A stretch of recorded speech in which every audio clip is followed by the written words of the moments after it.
거기에 유대인의 정결 예식을 따라 두세 통 드는 도랑아리 6이 놓였는지라. 예수께서 그들에게 이르시되 항아리에 물을 채우라 하신즉 아귀까지 채우니 이제는 떠서 연회장에게 갖다 주라 하심에 갖다 주었더니. 요한복음 2장 6절로 8절 말씀. 사랑하는 성도 여러분, 주 예수 그리스도의 크신 은혜와 평강이 오늘 이 말씀 앞에 나오신 여러분의 심령 위에 풍성하게 임하시기를 주님의 이름으로 축원합니다.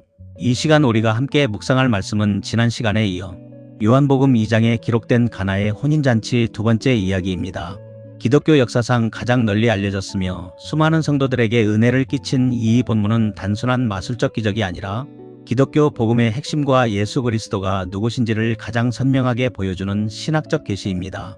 사도 요한은 자신이 기록한 복음서에서 예수님이 행하신 기적들을 묘사할 때 공관복음서 기자들이 즐겨 사용했던 기능적 이적, 디나미스나 기이한 일, 테라스라는 단어를 사용하지 않습니다. 요한은 이를 전적으로 표적, 세메이온이라고 부릅니다. 표적이란 무엇입니까? 표지판입니다. 길가에 세워진 표지판 그 자체가 목적지가 아니듯 표적은 그 기적 자체에 목적이 있는 것이 아니라 그 기적이 가리키는 실체이신 예수 그리스도를 보여주는 영적 이정표입니다. 예수님의 첫 번째 표적인 가나 혼인잔치의 사건은 구약의 율법 시대가 끝나고 예수 그리스도로 말미암은 은혜와 진리의 새 시대가 도래했음을 알리는 거대한 구속사적 서막입니다. 이 시간 본문의 배경은 갈릴리 가나의 한 혼인잔치입니다. 고대 근동 유대 사회에서 결혼식은 보통 일주일 동안 이어지는 마을 전체의 축제였습니다. 이 축제에서 가장 중요한 요소는 단연 포도주 오이노스였습니다. 유대 문헌인 랍비들의 탈무드에는 포도주가 없는 곳에 기쁨이 없다는 격언이 있을 정도입니다. 그런데 이 잔치에 치명적인 위기가 찾아왔습니다. 포도주가 떨어진 것입니다. 잔치에 포도주가 떨어졌다는 것은 단순히 음료가 부족해진 것을 넘어 혼주에게는 씻을 수 없는 사회적 수치이며 잔치의 기쁨이 완전히 파괴되었음을 의미합니다. 이것은 영적으로 무엇을 상징합니까? 율법 아래에 있는 인생, 그리스도가 없는 인간의 실존을 보여줍니다. 겉으로는 화려한 잔치 같고 성공한 인생 같으나 그 내면을 들여다보면 참된 영혼의 기쁨을 상실한 채 텅 비어버린 절망적인 상태, 그것이 바로 포도주가 떨어진 잔치집인 것입니다. 바로 이 결핍과 위기의 한복판에서 예수님의 은혜로운 창조 사역이 시작됩니다. 첫 번째로 6절은 율법의 한계를 상징하는 텅 빈 도랑아리를 말씀합니다. 거기에 유대인의 정결 예식을 따라 두세 통 드는 도랑아리 6이 놓였는지라. 이 짧은 한 구절 안에는 유대교의 한계와 복음의 필요성을 역설하는 엄청난 영적 은유들이 헬라어 원어 속에 숨겨져 있습니다. 첫째, 유대인의 정결 예식을 따라. 카타 톤 카타리스몬 톤 유다이온이라는 말에서 카다리스모스라는 말은 의식적인 정결, 씻음을 의미합니다. 마가복음 7장 3절에서 4절을 보면 유대인들은 밖에서 돌아오면 반드시 손을 씻고 먹는 장로들의 전통이 있었습니다. 흙먼지가 많은 팔레스타인 지역에서 잔치집에 들어오는 손님들은 반드시 이 물로 손과 발을 씻어 부정함을 벗겨내야 했습니다.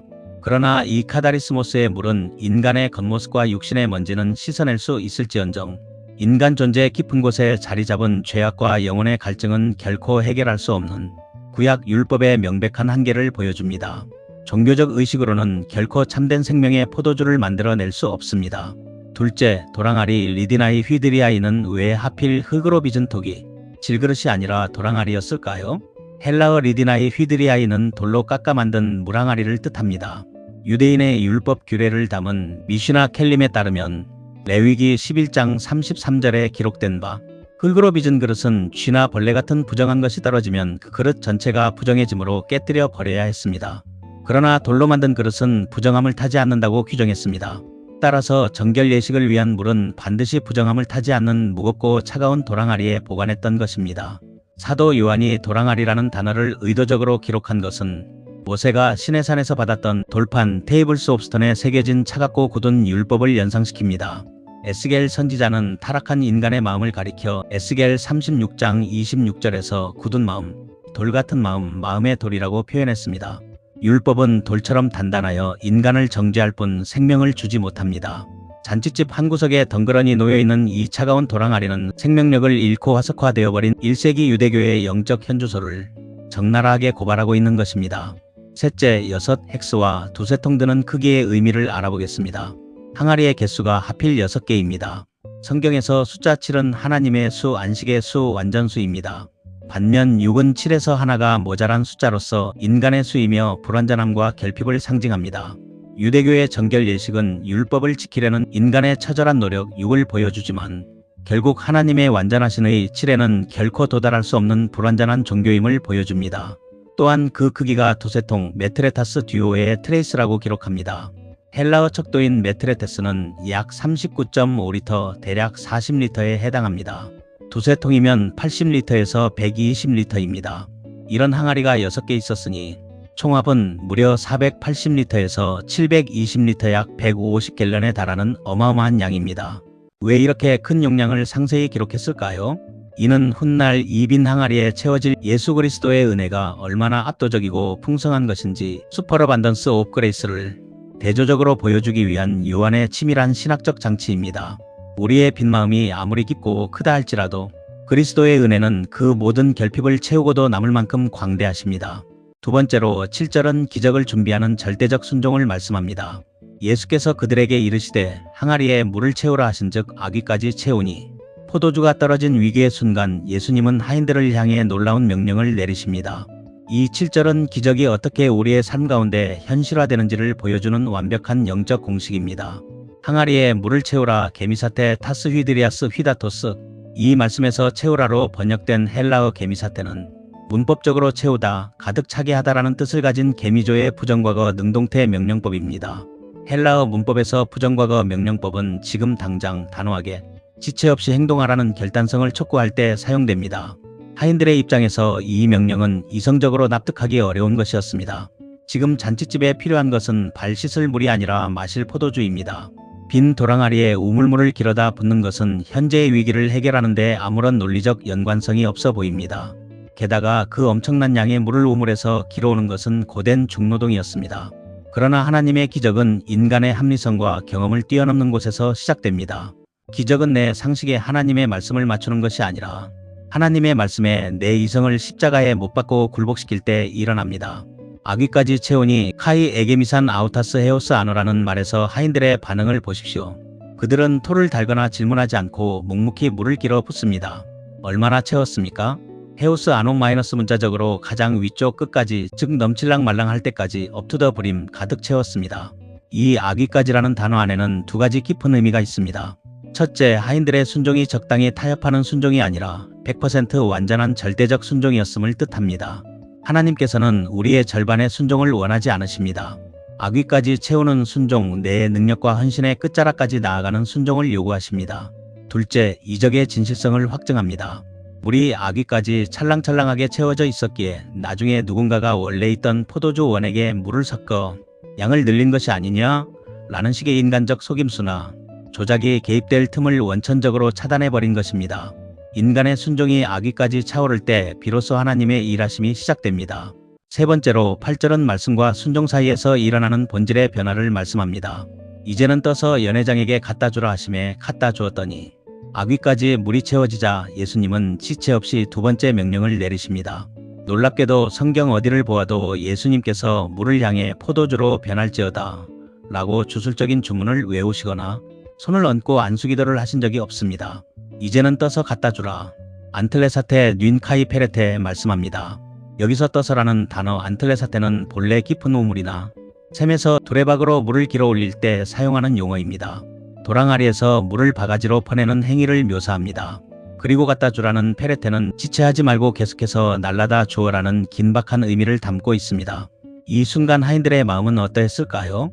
그들은 방금 전까지 자신들이 길어온 것이 맹물이라는 것을 누구보다 잘 알고 있었습니다. 그것도 사람들이 손발을 씻기 위해 준비하는 정결 예식용 항아리의 물입니다. 이 물을 연회장 아르키트리클리노스에게 가져다 주라는 것입니다. 연회장은 잔치의 전체 진행과 음식의 맛을 감독하는 오늘날의 헤드 웨이터 혹은 총지배인입니다. 만약 가져다 준 것이 여전히 맹물이라면 혹은 흙먼지가 묻은 발 씻을 물이라면 하인들은 연회장에게 매를 맞고 쫓겨날 수도 있는 위험천만한 상황입니다. 그러나 본문은 담담하게 선포합니다. 갖다 주었더니 오이데 에넨칸. 이 순종의 발걸음 속에서 인류 역사상 가장 위대한 기적 중 하나가 은밀하게 일어납니다. 언제 물이 포도주로 변했습니까? 항아리에 물을 부을 때입니까? 항아리 안에서입니까? 아니면 연회장에게 떠서 가는 도중입니까? 성경은 그 시점을 명확히 밝히지 않습니다. 그러나 한 가지 확실한 것은 예수님의 말씀의 명령과 하인들의 순종의 행위가 만나는 그 신비로운 시공간 속에서 본질의 변화, 트랜스포메이션이 일어났다는 사실입니다. 이것이 복음의 신비입니다. 맹물같이 무가치하고 죄로 물든 우리의 인생이 어떻게 예수 그리스도의 생명을 담은 포도주로 변화됩니까? 그것은 나의 노력으로 되는 것이 아닙니다. 내 이성을 뛰어넘어 말씀에 순종하는 발걸음을 뗄 때 성령 하나님께서 우리의 본질을 뜯어고치시는 새 창조의 기적을 베풀어 주십니다. 네 번째로 구속사적 관점에서 모세의 율법과 그리스도의 은혜를 보겠습니다. 우리는 이 시점에서 한 걸음 더 깊이 나아가 이 기적의 구속사적 리뎀프티브 히스토리컬 의미를 조명해야 합니다. 사도 요한은 요한복음 1장 17절에서 이미 복음서의 거대한 주제를 이렇게 선포했습니다.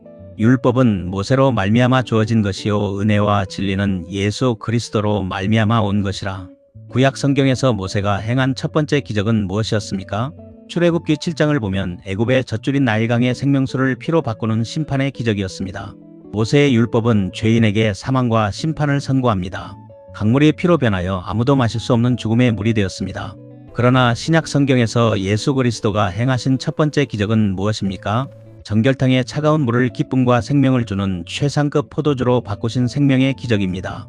구약시대의 선지자들은 장차 메시아가 오시면 열리게 될 영광스러운 하나님 나라의 잔치를 포도주로 묘사했습니다. 이사야 25장 6절은 이렇게 말씀합니다. 만군의 여호와께서 이 산에서 만민을 위하여 기름진 것과 오래 저장하였던 포도주로 연회를 베푸시리니. 또한 아모스 9장 13절은 이렇게 말씀합니다. 보라 날이 이를지라. 산들은 단 포도주를 흘리며 모든 작은 산들은 녹으리라. 예수님은 가나의 혼인잔치에서 이 메시아적 포도주를 풍성히 부어주심으로써 자신이 구약 선지자들이 예언했던 바로 그 참된 신랑 브라이드그룸이시며 영원한 기쁨의 잔치를 베푸시는 메시아이심을 스스로 계시하신 것입니다. 도랑아리의 맹물이 율법의 차가운 한계라면 새 포도주는 십자가에서 흘리실 예수 그리스도의 생명의 보혈이요 성령 충만의 기쁨입니다. 예수님은 단순한 물을 포도주로 바꾸신 기적의 연금술사가 아니라 종교의 껍데기만 남은 유대교를 허무시고 그 위에 은혜와 진리의 십자가 복음을 세우시는 영광의 하나님이십니다. 사랑하는 성도 여러분, 오늘 우리의 영적 상태는 어떠합니까? 물떠온 하인의 영성으로 살아갑시다. 혹시 교회 마당은 밝고 있으나 내면은 텅 비어버린 1세기의 도랑아리와 같지는 않습니까? 종교적인 형식인 정결 예식은 남아있으나 구원의 감격과 성령의 기쁨의 포도주는 바닥나버린 메마른 심령은 아닙니까? 우리의 인생의 참된 기쁨을 회복하는 길은 오직 하나. 잔치의 참된 주인이신 예수 그리스도를 내 삶의 한가운데로 모셔드리는 것입니다.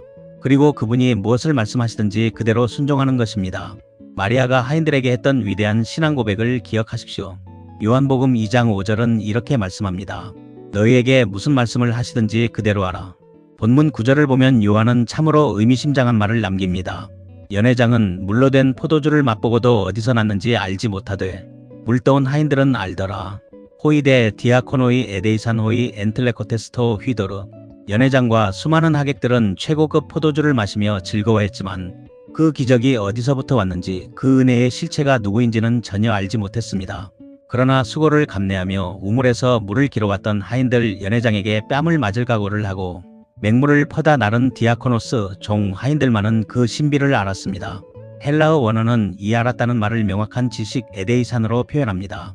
그들은 단순한 지식이 아니라 온몸으로 체험한 생생한 진리의 목격자가 되었습니다.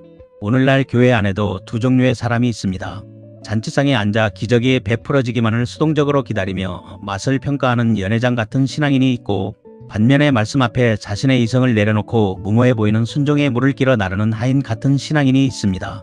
은혜의 비밀, 복음의 영광, 기적의 신비는 구경꾼의 몫이 아닙니다. 오직 묵묵히 땀방울을 흘리며 순종의 우물물을 깃는 자. 아귀까지 채우라 말씀하실 때 주저없이 자신의 전부를 헌신하는 물떠온 하인들만이 누릴 수 있는 특권입니다. 바라기는 오늘 말씀을 듣는 우리 모든 성도님들의 삶의 돌 항아리마다 예수 그리스도의 말씀이 아귀까지 채워지기를 소망합니다. 메마르고 지친 우리의 가정과 직장, 그리고 주님의 제단 위의 십자가, 보혈의 새 포도주, 성령의 기쁨이 차고 넘치는 은혜의 기적이 일어날 줄 믿습니다. 이 시대의 복음의 신비를 아는 물, 떠온 하인들로 살아가는 저와 여러분이 되시기를 주님의 이름으로 간절히 축원합니다. 기도드리겠습니다. 사랑과 은혜가 풍성하신 하나님 아버지, 율법의 잣대 아래 텅 빈 도랑아리처럼 메말라 있던 저희의 인생에 찾아와 주시고 십자가 보혈의 생명과 은혜로 덮어주심을 감사드립니다. 기쁨을 잃어버린 가나의 혼인잔치가 바로 그리스도 없는 우리의 삶이었음을 고백합니다. 주님, 이 시간 우리의 텅 빈 심령 속에 은혜의 생수를 아귀까지 채워주시옵소서. 내 얄팍한 이성과 경험을 십자가에 못 박고 주의 말씀에 온전히 순종했던 물떠온 하인들의 굳건한 믿음을 저희에게 허락하여 주시옵소서.